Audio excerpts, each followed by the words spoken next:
जब समाज असमानताओं से जकड़ा हो, मनुष्यता को जाति और धर्म के बंधनों में बांध दिया गया हो, तब कोई युग पुरुष जन्म लेता है जो समाज की आत्मा को चेतना देता है। ऐसा ही एक तेजस्वी व्यक्तित्व था श्री नारायण गुरु।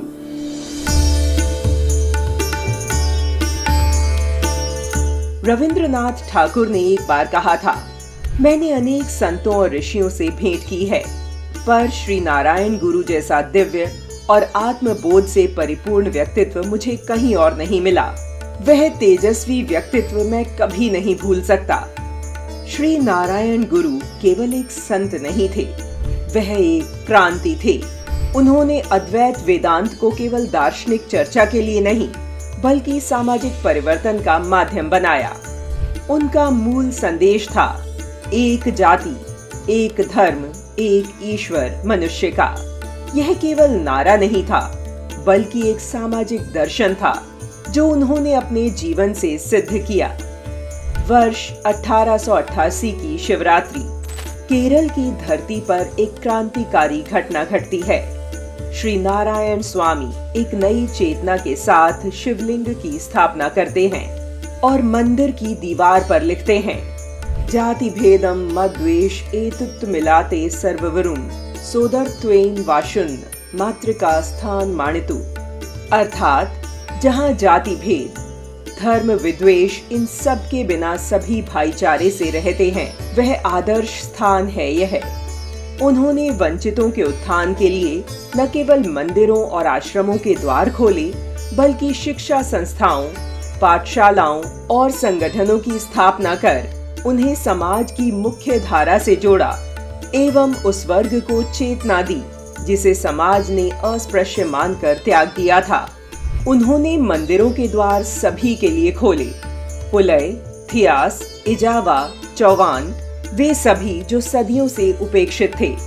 1907 में उन्होंने साधु जन परिपालन संघ की स्थापना कर दलित उत्थान को संगठित रूप दिया। शिक्षा, समानता और आत्मसम्मान ये उनके आंदोलन के स्तंभ थे। उनका यह योगदान इतना गहरा था कि कहा गया, भारत के किसी अन्य राज्य में अछूतोद्धार की उतनी प्रगति नहीं हुई जितनी केरल में हुई।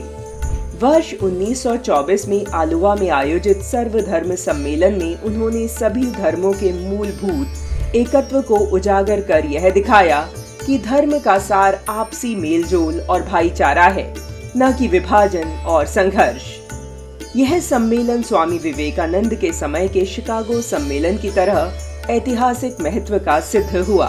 संत श्री नारायण गुरु ने मंदिरों की उपयोगिता समझते हुए उन्हें सांस्कृतिक, शैक्षिक और मानसिक शुद्धि के केंद्र के रूप में प्रतिष्ठित किया।